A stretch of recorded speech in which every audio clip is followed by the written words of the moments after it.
샬롬 할렐루야. 요한복음 11장 25에서 26입니다. 예수께서 이르시되 나는 부활이요 생명이니 나를 믿는 자는 죽어도 살겠고 무릇 살아서 나를 믿는 자는 영원히 죽지 아니하리니 이것을 네가 믿느냐? 아멘. 데살로니가 전서 4장 16에서 17입니다. 주께서 호령과 천사장의 소리와 하나님의 나팔 소리로 친히 하늘로부터 강림하시리니 그리스도 안에서 죽은 자들이 먼저 일어나고 그 후에 우리 살아남은 자들도 그들과 함께 구름 속으로 끌어올려 공중에서 주를 영접하게 하시리니 그리하여 우리가 항상 주와 함께 있으리라. 그러므로 이러한 말로 서로 위로하라 입니다. 제목은 부활의 영적인 의미입니다. 부활절은 성도들이 주님의 부활을 서로 축하하며 하나님께 영광 돌리는 참으로 복된 절기입니다. 주님께서 사망 권세를 깨트리고 부활하심으로 누구든지 믿음으로 영원한 생명을 얻고 천국을 소망할 수 있게 되었지요. 따라서 부활의 축복은 하나님께서 성도들에게 주신 최고의 선물이라 할 수 있습니다. 그러면 부활의 영적인 의미는 무엇일까요? 하나님만이 하실 수 있는 권능을 나타냅니다. 오늘날 과학과 의학이 고도로 발달하면서 사람의 삶과 죽음까지도 주관할 수 있다고 여기는 경우가 있습니다. 일시적으로 사람의 호흡이 끊어졌다가 소생될 수는 있지만 아무리 뛰어난 의술이나 최첨단 장비로도 완전히 죽은 사람을 다시 살리지는 못합니다. 그러나 예수님께서는 죽은 지 나흘이나 된 나사로를 살리셨지요. 무덤을 향해 나사로야 나오라 명하시자 죽은 자가 수족을 배로 동인 채 나왔지요. 이미 부패되어 소생할 수 없는 세포 하나하나를 재생시키셨습니다. 이는 사람의 능력으로는 결코 불가능한 것이지만 하나님께서는 얼마든지 가능한 일입니다. 하나님께는 얼마든지 가능한 일입니다. 주님께서 공중에 강림하실 때에는 더 놀라운 부활의 역사가 일어납니다. 데살로니가 전서 4장 16에서 17절에 주께서 호령과 천사장의 소리와 하나님의 나팔로 친히 하늘로 쫓아 강림하시리니 그리스도 안에서 죽은 자들이 먼저 일어나고 그 후에 우리 살아남은 자도 저희와 함께 구름 속으로 끌어올려 공중에서 주를 영접하게 하시리니 그리하여 우리가 항상 주와 함께 있으리라 했습니다. 여기서 그리스도 안에서 죽은 자들이란 구원받은 성도들 중 수명이 다해 죽은 사람들을 말합니다. 창세 이래 구원받은 성도 중에는 수백 수천 년 전에 죽은 사람들도 있습니다. 사람의 몸은 죽은 지 몇십 년만 지나도 형체가 남지 않을 정도로 부패합니다. 그런데 주님께서 공중 강림하실 때에는 마른 뼈도 아니고 완전히 썩어 분해된 몸이 다시 살아납니다. 몸의 형체가 복원되어 주인인 영혼과 결합되지요. 더욱 놀라운 것은 이때 소생되는 몸은 공중으로 들어 올라갈 수도 있고 7년 혼인 잔치가 베풀어지는 영의 공간에 머물 수도 있습니다. 즉 흙으로 지어진 몸이 영의 공간에 들어갈 수 있는 신령한 몸으로 변하는 것입니다. 하나님께서는 천지 만물을 창조하신 권능으로 모든 일을 행하실 것입니다. 십자가에 죽으신 예수님 또한 이 권능으로 살리셨지요. 그리고 부활하신 주님의 행적을 성경에 기록하심으로 신령한 부활체의 성질을 알게 하셨습니다. 성도들의 부활이 실제로 일어날 일임을 확실히 믿도록 보여주신 것이지요. 하나님께서는 오늘날도 부활을 믿을 수 있도록 권능의 역사를 베풀고 계십니다. 하나님께서는 영의 공간에 거하시며 온 우주를 다스리시는 영광을 받기에 합당하신 분이시지요. 이 영광을 홀로 누리기보다 자녀들과 함께 누리기를 원하셨습니다. 그래서 영원히 죽지 않고 아름다운 빛의 공간에 거할 수 있도록 인간을 경작하시는 것입니다.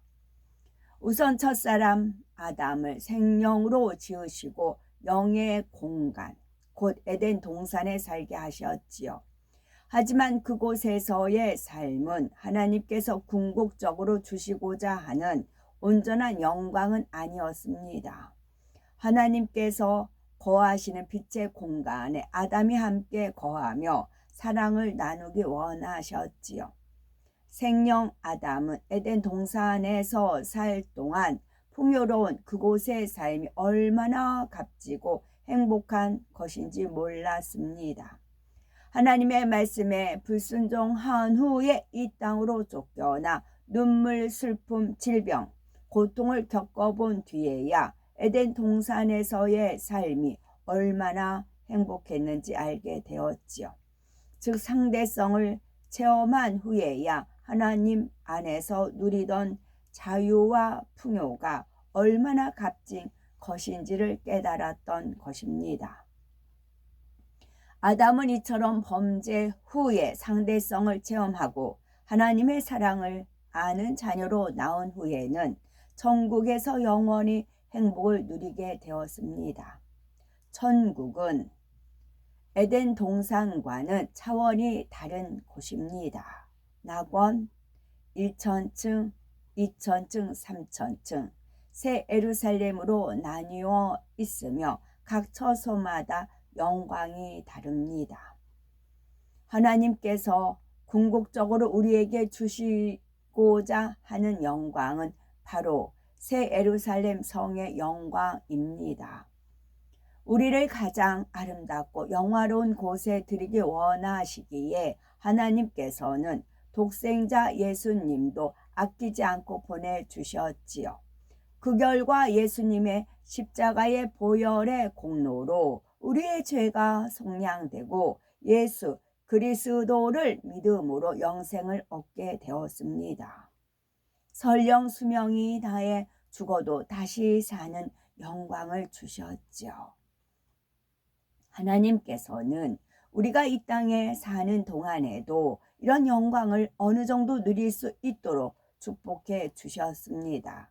우리가 빛, 곧 진리 안에 거하는 만큼 빛의 공간에서만 일어날 수 있는 일들을 깨닫게 하시고 체험하게 하십니다.